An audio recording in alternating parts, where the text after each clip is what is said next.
JD, welcome to my channel. What do I have here? I've got this little size 6 pocket watch, banker's watch I did work on already, ticking away, but it lost all its amplitude somehow, and I'm really not sure why, because it was running like a charm.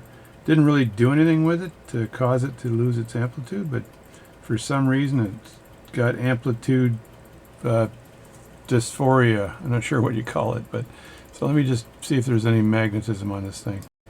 So I'm just going to throw my magnet over, my compass over the... Holy Jesus, man, take it easy. I think maybe because the whole darn thing is magnetic, it's magnetized. So first thing I'm going to do, just to see if this revives it, is demagnetize the whole thing. Just put it in the demagnetizer and then see if that actually helps the problem.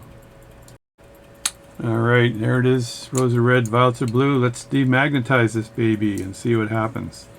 Let me close the lid on this, and I'm not going to bother closing the lid here. I'll just hold it like this and put it in. And you see where the hairspring is right in the back, which is perfect. So just hold this down for like 3 or 4 seconds and then pull it out slowly. So we'll do that. And 1, 2, 3, 4, and then pull it out slowly to make sure all of the magnetic lines line up nicely so it's demagnetized. And there we go, that's done. Now I don't know whether this helped it or hurt it, but it wasn't running very well, so I'm just going to open this up and get this going again. Doesn't seem to be running any better after it's been demagnetized. I'm actually not sure what the problem is right now because it was running very, very well. So I'm going to take the movement out to see if it's the hands that are causing the issue. The hands that are causing the issue, or some other strange mystery that I can't explain, right? So unexplained mysteries of watchmaking. That's what we're going to call this video today. So let me just loosen these screws up, and I'm going to have to put a glove on, I think, because I've been a good boy lately. And yeah, I don't want this to fall out, so I'm going to have to put a glove on. There's no doubt in my mind, and I'll be back in a second. Alright, I've got a glove on and I'm back. So let me just do this and just take this movement out. What I like about this movement here is that I move the camera over just a bit. Can I do that? I love this camera setup I have because it's got a gooseneck on it. A gooseneck. But I love the, there's little washers on the other side of these screws, which are handy as heck in actually removing the screws. And of course, like I said in my last video, I want this screwdriver to slip downward and not into the balance. Although in this case, I don't know why this balance is running so slow. This is so annoying. There's a screw there. That's one. Move that aside. If I can remember, that's the one on this side of the crown. So I'm not sure if I can remember that, but when I loosen this one here and take this one out, this is a screw on the other side. See how that almost fell into the balance? That's because I didn't tip it like I said I would, right? And now I just move that around this way because I got to unhook. I got to get my screwdriver in here and then just unhook this, not the screwdriver, my fancy dancy thingamajobby doohickey removement holder. So I'll show you what that looks like. Only the best equipment for moi. Alright, this is my case opener. Get rid of my magnet here, but this is my case opener.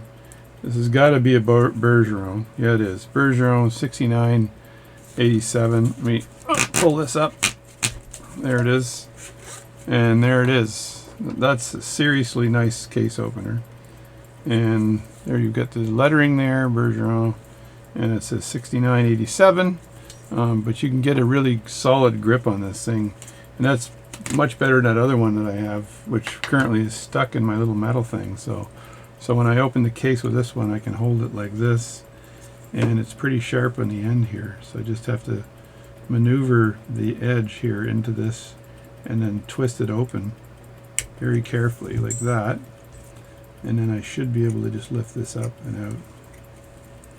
I'll take it from this side here, and just want to move this up and out of the way like that, and then I will set the time on this thing. In this case here, let me think, do I put this at 12 or do I put this here at 12 or what? That's the question. That is the question. Now I'm not sure whether the cannon pinion is causing my problem or what. So if I look at the watch movement again, and it's still lagging a lot, right? And this thing has been wound, so I've got in the out position right now. So let's just grab this movement out of here. I'll just use my fingers and very lightly take that movement out like that. And is that moving any better? I don't think so. I don't know. It's moving, but I'm not sure if it's moving any better. If I move that around like this, just give it a shake and wind it. Can I get this thing going again?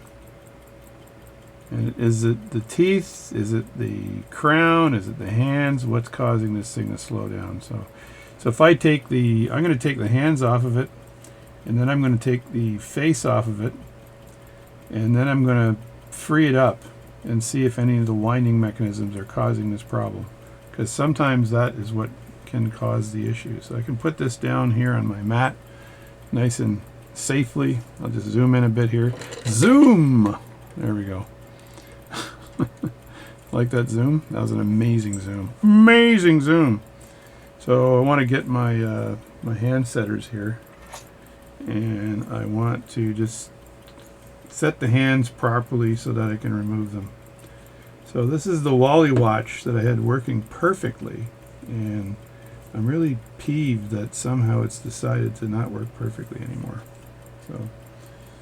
So there we go. That's in winding position, so if I pull it in, that'll wind like that. And that's fully wound there, I can feel it. And that's the setting position, so I just move those hands around. And I'm hoping there's no drag that's causing this problem, right? So I'll move them around to the top, that way I'm not providing any additional drag on the hands. This thing was set so nicely, it's a shame to have to pop it up again, right? It's peeving me off because I know that I had it set nicely. So let me just remove the hands. Let me get my hand removing blah blah device.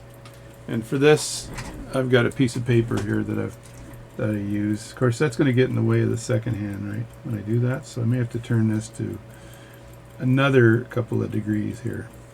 So just do that. And why does it want to be in winding position? There we go. Maybe like this. I can see that second hand is not moving. Yeah, that's ticking there. Second hand moving? Yeah, it's moving now.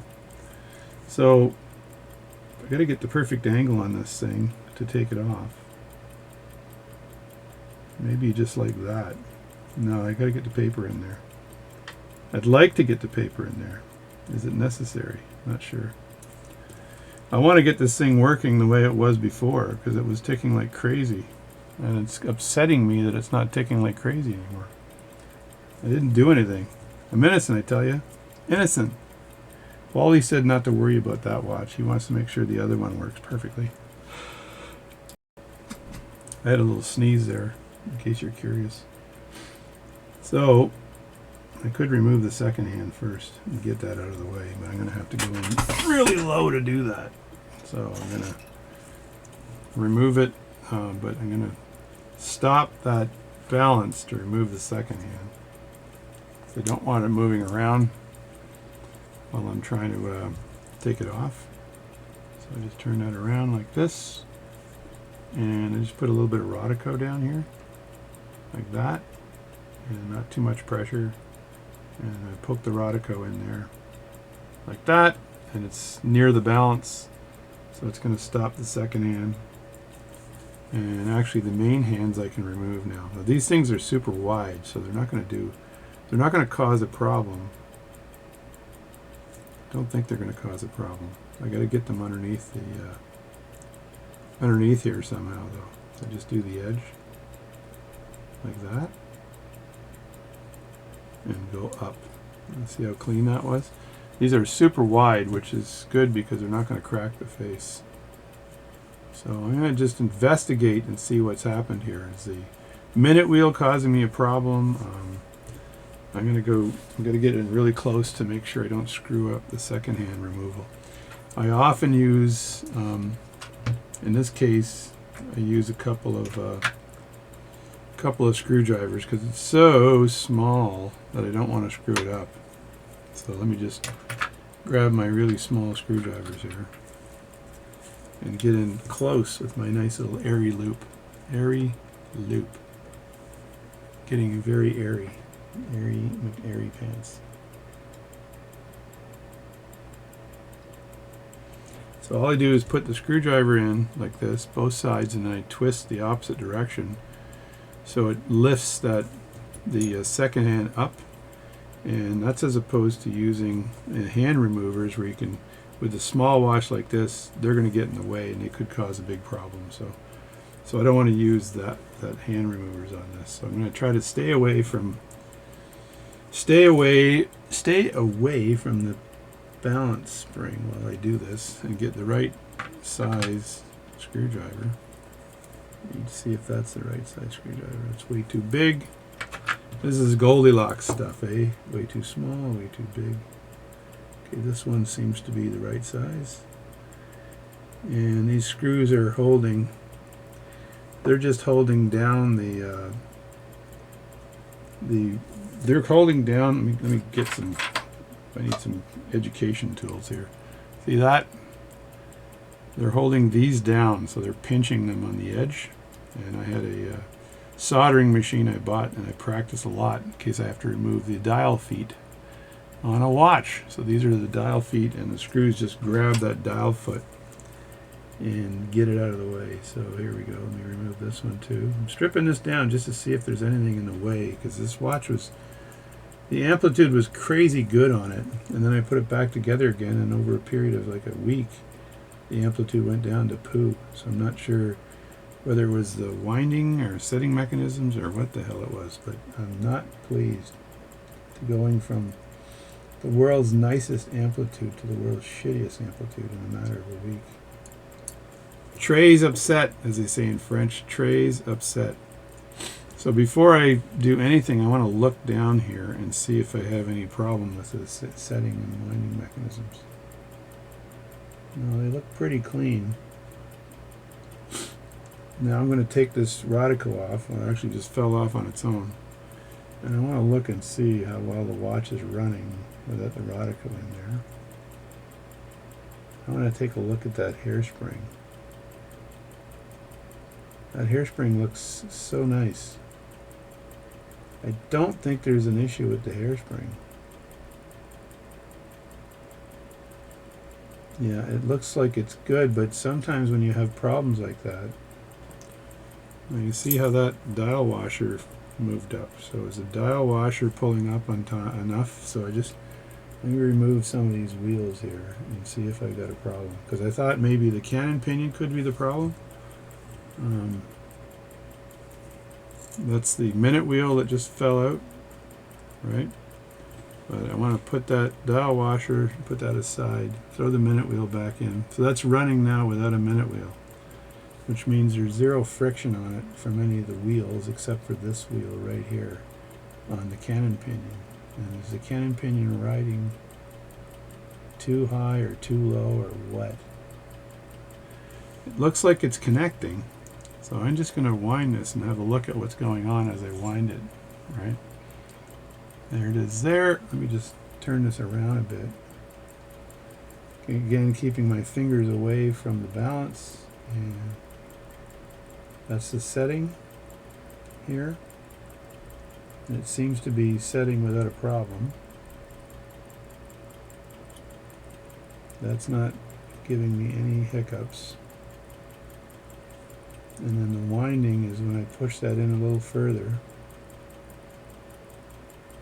And that was winding with, this is fully wound right now, so I don't want to put any more pressure on it. And that's setting without a problem. So, and I don't know if the cannon pinion might be too tight. So I know when you turn this around, all of a sudden it starts running really well. So there might be some friction on that cannon pinion. If I roll this around a million times, am I going to reduce that friction? So there, I'm just turning that around right now, and I'm going to see what happens with the balance. Does it slow down?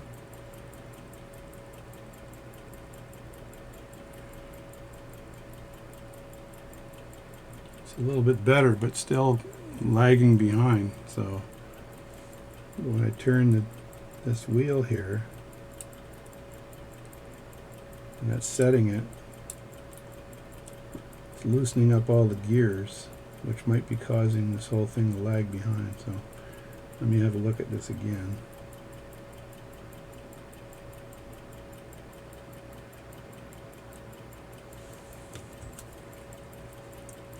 Keep my fingers away.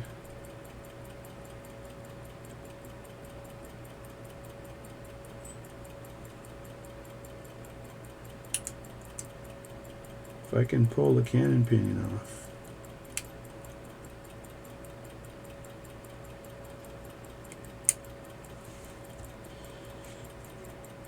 I'm just going to pull that cannon pinion off.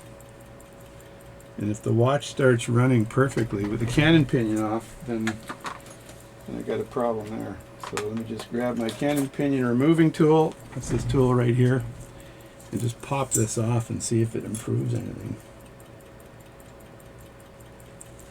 You just have to make sure it's on the right side, the correct side, else I should say. Like that, and put that right over the cannon pinion. And then pop that up. And there it's gone. And there's the cannon pinion. I was kind of, looked like it was sloppy, but there. Now I'm going to have a look at this and see what kind of action I'm getting on this watch with the cannon pinion removed. Yeah, it's still poopy slow, right? It is weird that the winding mechanisms that are causing are not, because those winding mechanisms are hitting the barrel, but the setting mechanisms with the crown wheel and such, right, as I set this thing, is there too much friction in here somehow, right? I don't know. Let me just try this again here, and I'm going to just turn this because I'm wondering whether there is an issue there.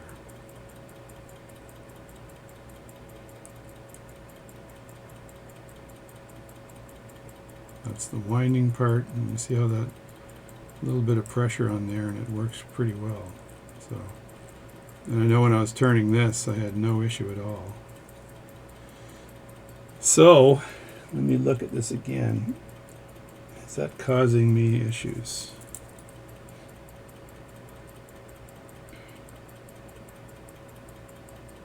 No, that's nice and loose. This is spinning around nicely. And this is, those are all tight, no problem there, no problem here. Must have been a superb watchmaker who worked on this thing, eh? What do you think? Yeah. I got amplitude, but it's not that good. Like if I put some pressure on the center wheel here, you can see it ticking like crazy. So maybe it needs a bit more lubrication. So it ticks like crazy with just a little bit of pressure on here. The other thing I could have is a problem with the mainspring. I know if I press this button right there, I'm going to relieve the pressure on the mainspring. So it might be somehow the mainspring is causing my issue. So if I put the, let me just see if I can relieve pressure on the mainspring. So what I want to do there, what I'm going to do there is grab this there we go. And this is in winding mode, so I want to put pressure downward here, And then while I have pressure downward, I want to hit the click spring on the inside of the mainspring. See if I can do that.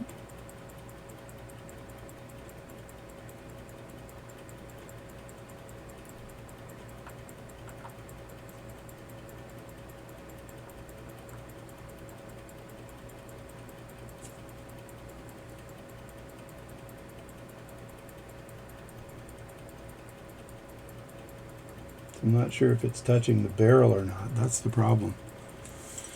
I don't know. Let me see if I can find the... what I want to do is press down on this thing. I think I need to press it down from this side. Because maybe I got an issue there somehow.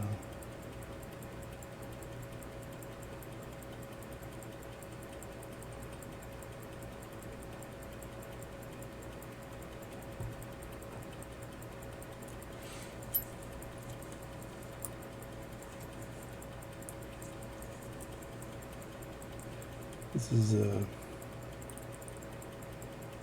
exciting stuff. I can tell what you're thinking right now. There we go. Gotta go all the way on this side here, and then that'll... I need to get a needle.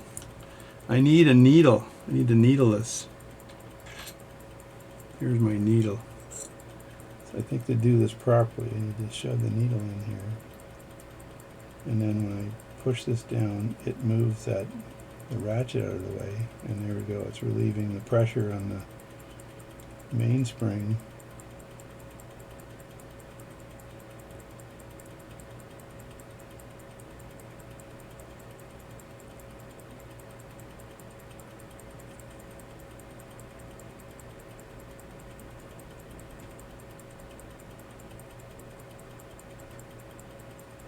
Come on.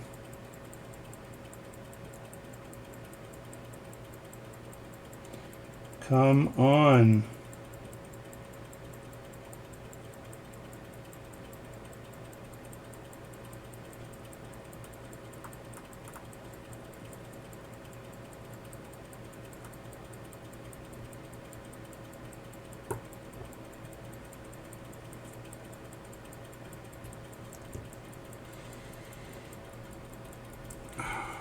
Wow.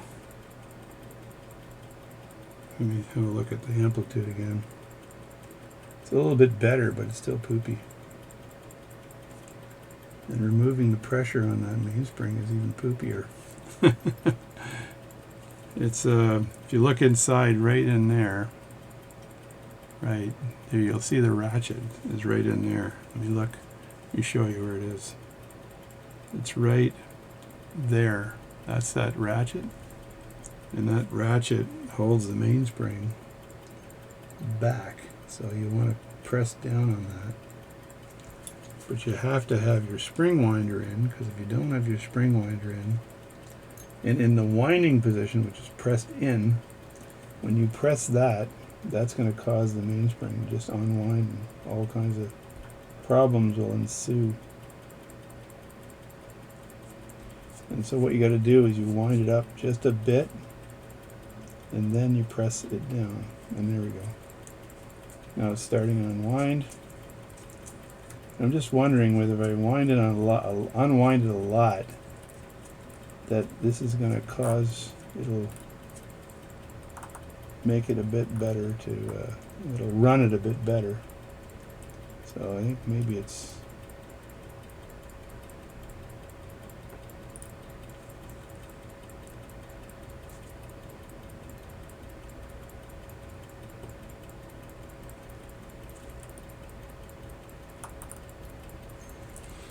It's completely unwound there, maybe? I don't know. What do you think?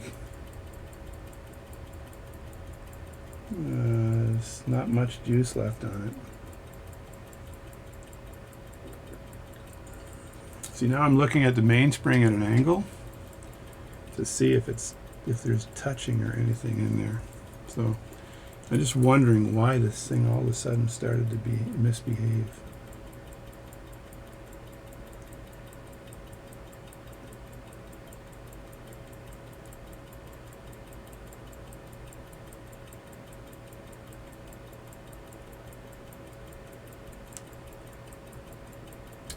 Now I can take this off and have a look at the mainspring. The unit, I don't know if the mainspring will slip out because there's a ratchet wheel on top of that mainspring. So I'm a little bit afraid of that. So let me see how loose this is right now.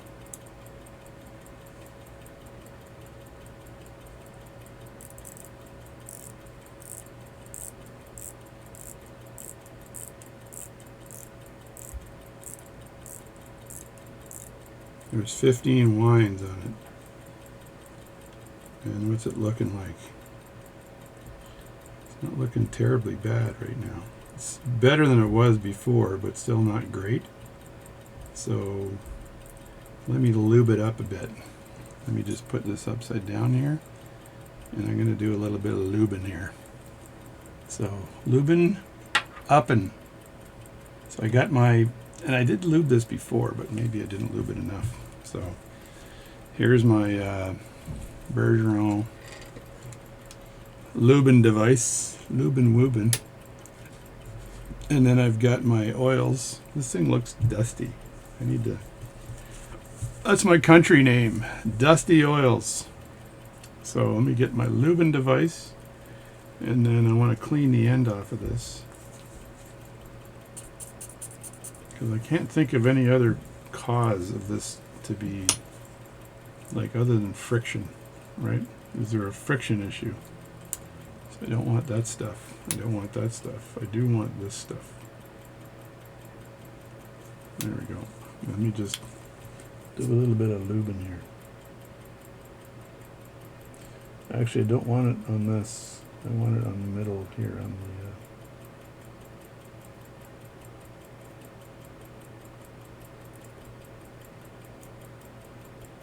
the there, like that. And then I'll put a little bit on the winding stems.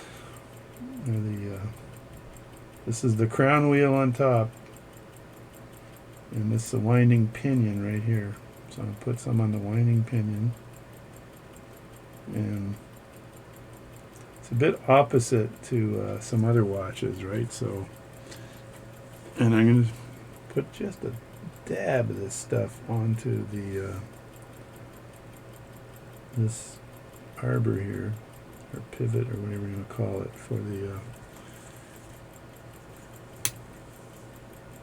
for that seconds, for the minute wheel, right? I'm going to put that down, and I'm going to grab the super slick oil here and put some here. The plan is to reduce all friction.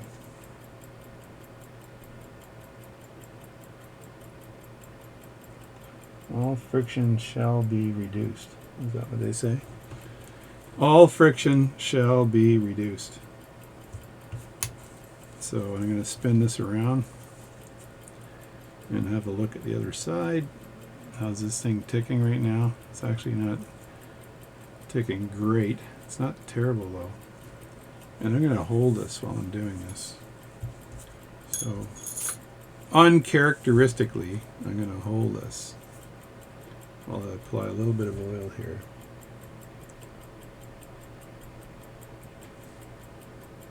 And I don't think it's any of these components that are causing my issue. But friction is not your friend in watchmaking. I'm gonna want to tell you. As I said to Wally, these low jeweled watches are a pain in the butt because there's often tons of friction on these things that you wouldn't expect, right? And so I'm trying to de-frictionize this watch so it runs nicer than it did before, because friction is not your friend. So now it's running a lot stronger with it being oiled, right? Which is nice. I think I did that. I've already done the lower bounce pivot, and I wonder if I need to take that apart again. What do you think? Have a look at that. Take it apart. put some more oil in there. Don't know. Let me see. Can I do that without causing all kinds of problems? Do it while it's running. That's a very unique way of doing things. Take that screw out. Alright, that screw looks like it's stripped. So that screw doesn't even come out. It's stripped. So that's the I don't know if I can pull this out using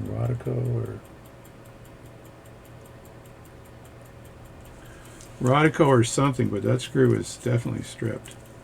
I remember when I was doing work on this watch. I don't think I can get it out.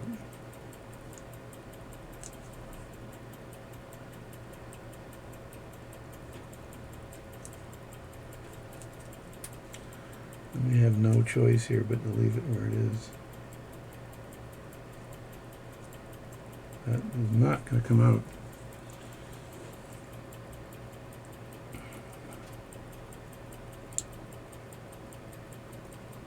This watch looks like it's been attacked a number of times from just looking at the cap jewel here. Looks like somebody just drilled this cap jewel in. So, but I oiled this before, so I don't think it should be causing my problem.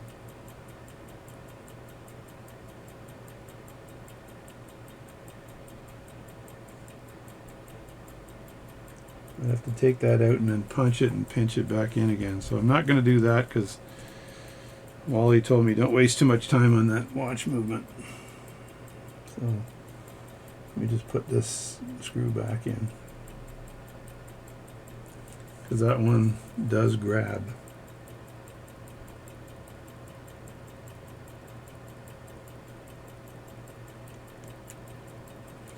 The other one doesn't grab. Get flip screwdrivers here. There. That's good. Let me look at what kind of amplitude I'm getting now. It's a lot better, but it's not great, but it's still a lot better.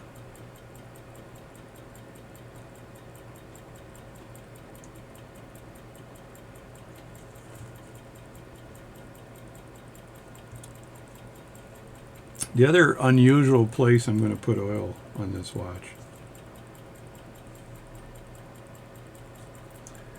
is right there where the barrel might be touching that spring there. So I got to put this watch down, but I don't want to. I actually don't want to put it down. I just want to grab a little bit of oil here. And I want to put that oil right there where that ratchet is.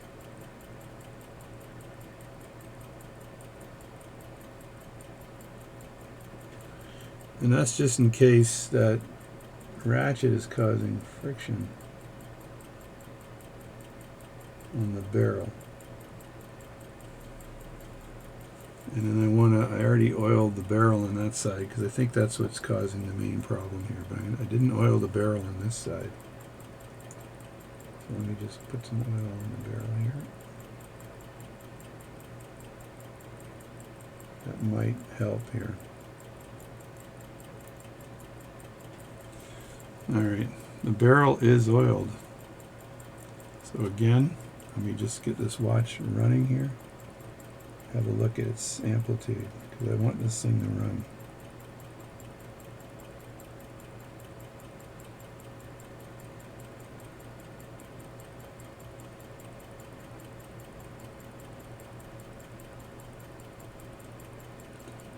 Still not the greatest amplitude, but a bit better than it was.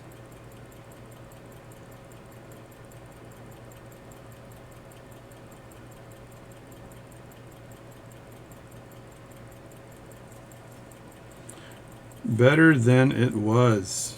And I wound it up a bit. So what I'll do is I'll reassemble this puppy dog, because it's a lot better than it was. But I want to very carefully reassemble it. So I want to put the cannon pinion back on. You just turn that upside down here and grab the cannon pinion, because none of this had anything to do with the minute wheel or the cannon pinion. So if I just throw this minute wheel back in,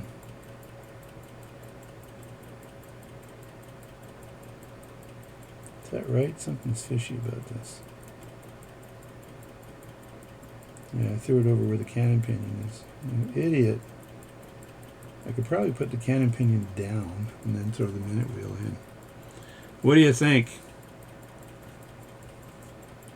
So don't think the pressure from the cannon pinion is causing the issue. So, and to put the cannon pinion down, what I like to do is use my staking set.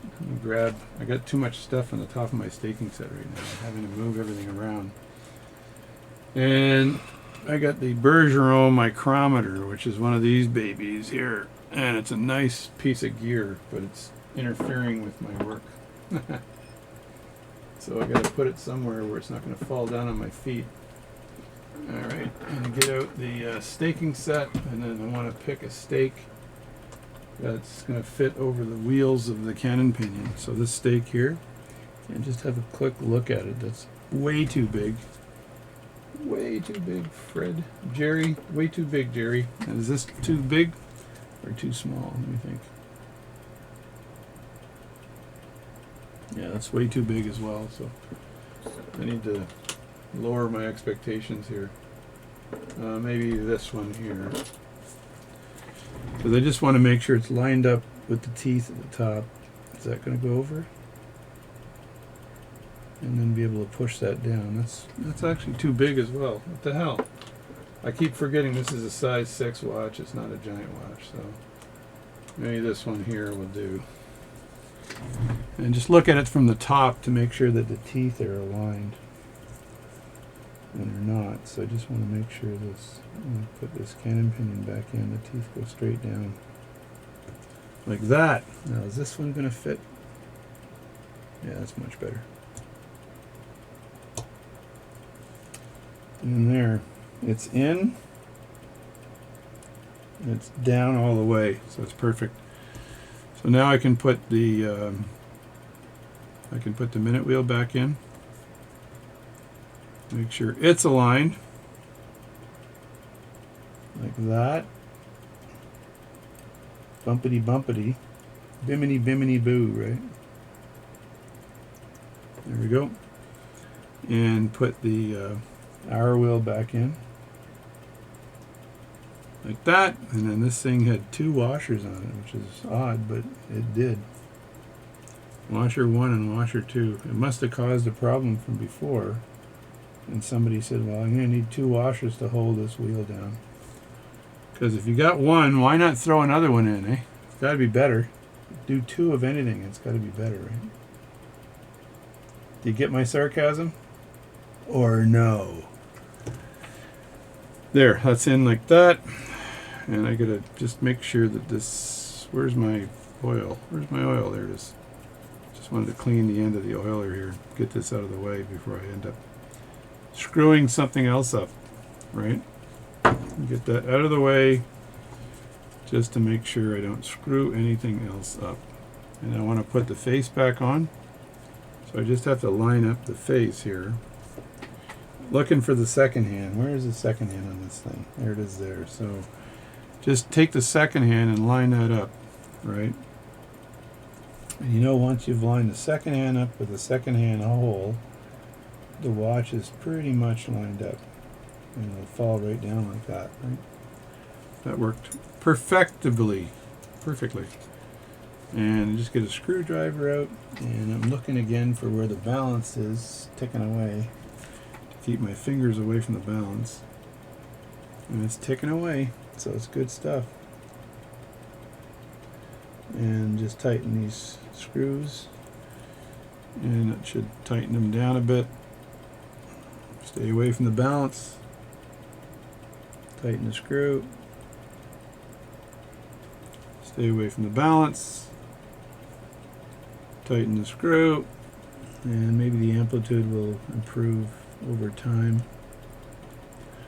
like that. And then I want to put the second hand on. Now, like I said before, you can put the second, I'll just show you really close how I put the second hand on. I do this, my technique for putting the second hand on. It's impeccable. It's the best technique ever seen in watchmaking.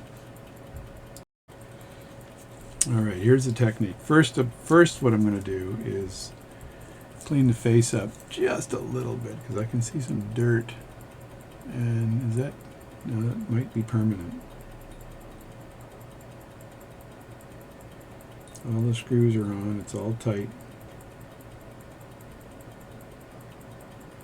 There we go. Now I want to grab the second hand. Watch what I do here. I take the second hand and I lean it. I lean it. Good old Eileen. Remember her? Good old Eileen it. And then I push it in towards the pivot. And I got to make sure that that is lined up. Because it won't go on properly unless it's lined up. I lean it like that. Then I look at it to make sure it is lined up. And then when I push it down,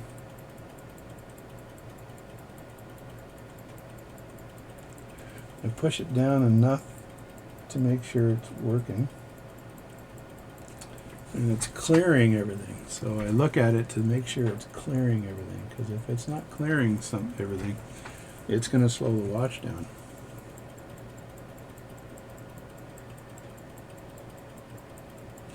And actually, it looks like it could go up just a tad. Just a tad.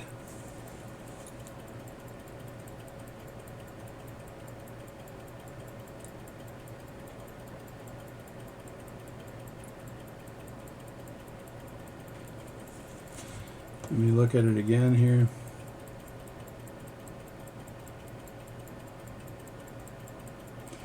No, I'm going to take this out and bend it up a bit. I don't like how bent it is because it looks like it could cause a problem. So I'm just going to go underneath here and lift it up. And then I want to look at this and I want to flatten this out. It looks like it's just bent a tad on the end.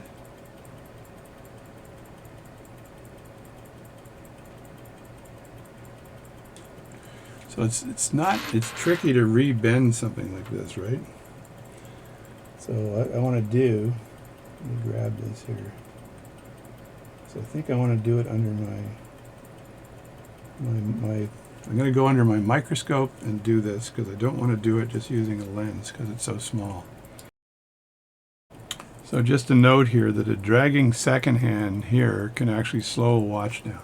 So you want to make sure you don't have a dragging second hand. So this thing still isn't running super well. It kind of pisses me off. But anyway, you do all this work, and these size 6 watches, as I told Wally, they're such a pain. They never seem to, they're very hard, and if they're not jeweled, they're just all friction. So they're no fun at all. And so if you're going to work on watches, the size 6s, unless they're your great-grandmother's favorite watch, stay away! So I did this with my stereo microscope, but what I did basically is I grabbed one end of this hand and I took my tweezers and I turned them at a bit of an angle like that. And then when you grab down on the actual second hand itself, you push down like this and kind of milk it a bit and it'll straighten that out. So that's what I did. Now I did it under the microscope because it's not easy. It's very detailed work. And then when I put this back in, the thought is that this thing will ride up a little higher. It won't cause me as much of a problem. So it's sticking right now. So I just jab my tweezers into Rodico in case they're the problem, and then jab my tweezers into this. It's like balsa wood, but it's called, I can't remember the name of the damn stuff. It's not pegwood, it's the other stuff. Anyway, see that? That worked.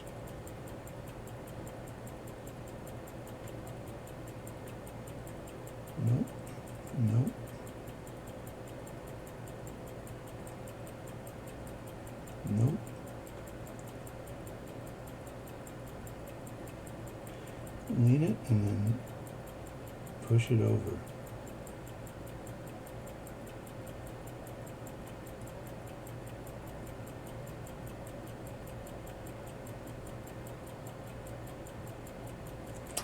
There you go. The minute you push it over, you know it's working.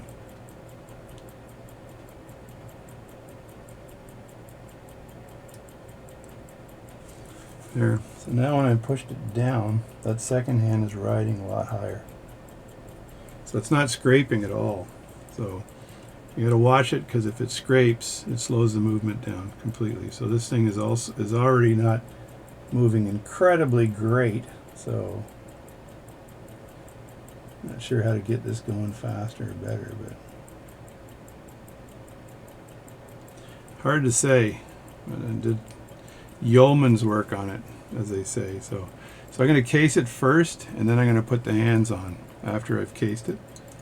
Because if I put the hands on now, I can hold it when I'm casing it. I can actually hold the case as I align the hands, which I find a lot easier. So I'm going to just throw this in the case. It's already in the case it position. Just back this up a bit. There's the case there. And all I have to do, it goes in this way, upside down.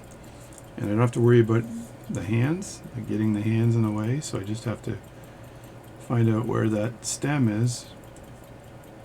And that stem is right there. Keep an eye on the seconds hand. Keep your fingers away from the seconds hand, which is the watch's fourth wheel, right?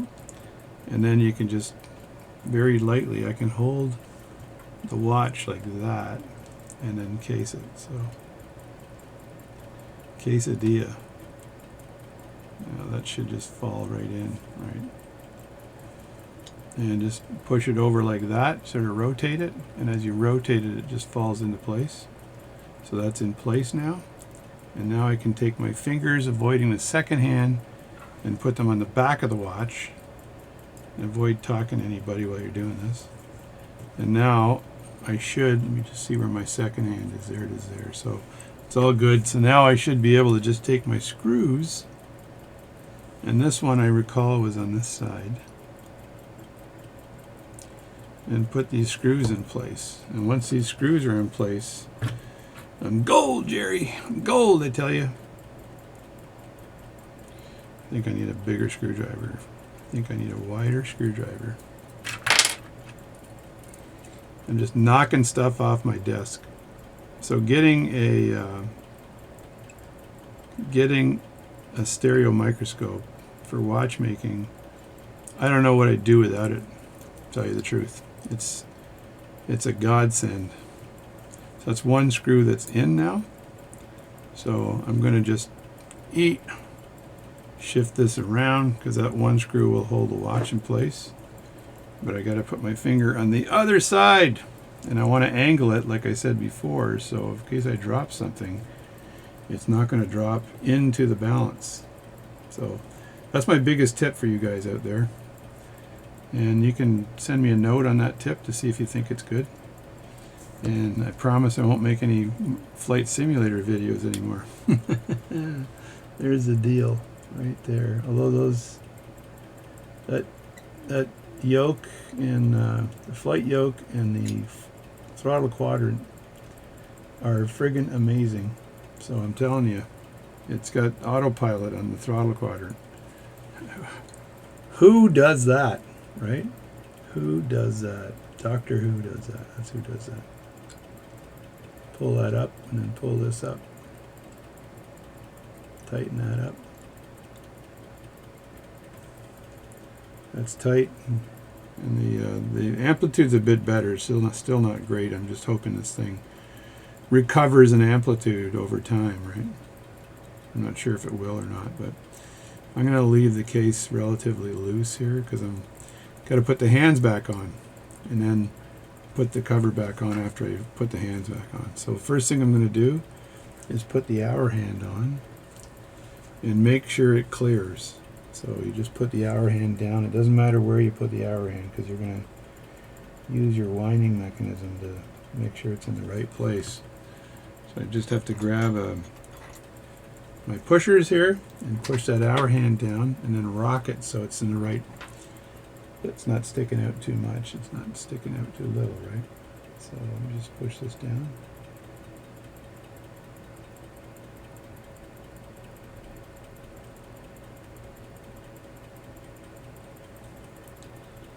And then I rocked it upwards.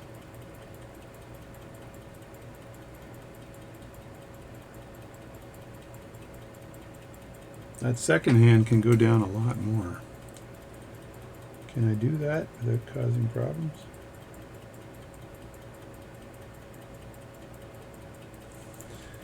There, I just stopped it.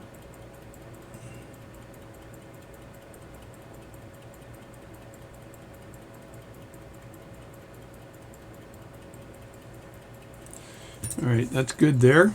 Now let me just wheel this around and see if that's going to touch stuff. So I got to wait till my second hand comes around and then look at where it sits with the hour hand, because that's the big concern here. It is pretty high. That second hand is pretty high.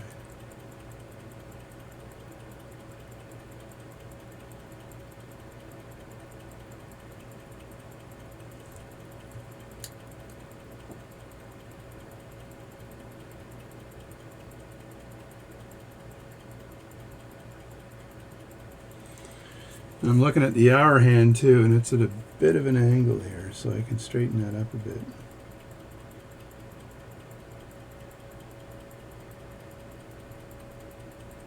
And then jog it back just a bit.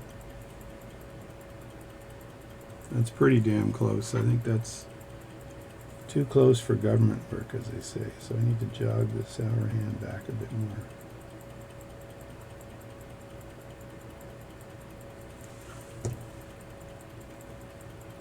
The hour hand test. Look how close that is to that second hand. That's so close, but that second hand looks like it's higher than it should be. What is going on?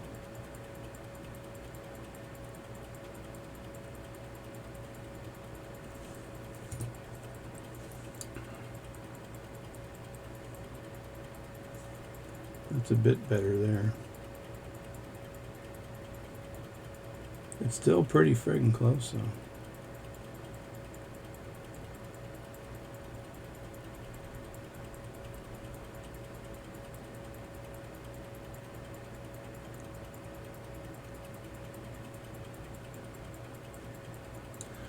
I'm gonna wait till this comes around again. This is like boring as hell. I'm gonna have to turn this in fast motion, I think.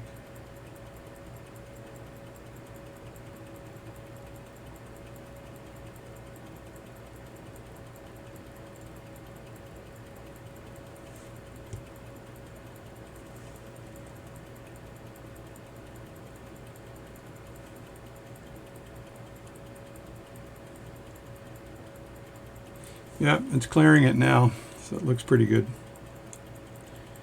It's pretty tight though. Like it looks, the minute or the hour hand looks like it's going up pretty high there, but when it goes around to the seconds hand, it's a tight, I tell you. So let me just put that. So now you line this up at 12 o'clock if you're anal retentive like I am. And you grab the minute hand and you grab it so that it's not like that. You grab it like this. And then you can put that minute hand down like that.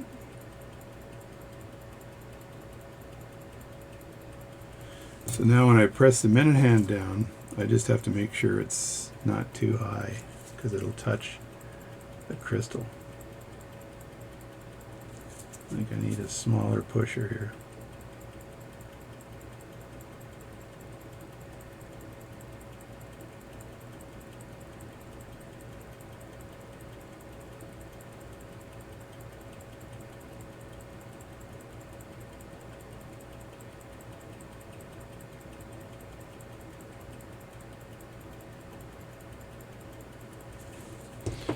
Now I think this, I can actually push this flat So I could use my metal pusher, I think, to push that down all the way and make sure it's flat.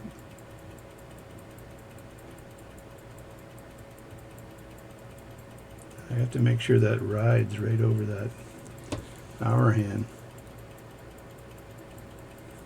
And it looks pretty good there. That hour hand looks pretty high, but if I'm clearing the crystal, there's no issue. So let me get that crystal out. If I'm not clearing the crystal, then the whole darn thing won't work, right? Then I got all kinds of other issues. This is some of the hardest part of watchmaking, is making sure you've got enough real estate in your pocket watch that all this stuff together works. Alright, see if I can put this on.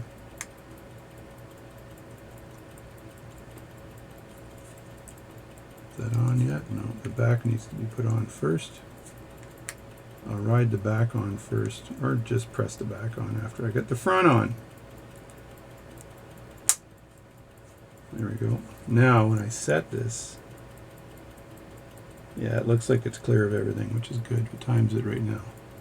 108. Let me just set this to 108 and 108 and change. Press that in. Watch is working.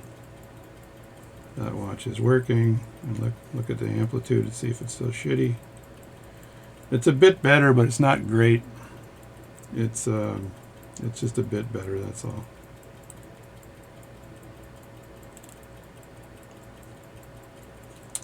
I don't know. I don't know if there's a solution to that other than buying another size 6 movement. But let's let this run overnight and see if it's still running in the morning. So just set it like this and put it aside. So that's it. That's it for the video today. Sorry it's so long, but I might shorten that up and not talk so much when I'm doing the work. We'll see. So thanks again for watching my channel, and I'll see you next time.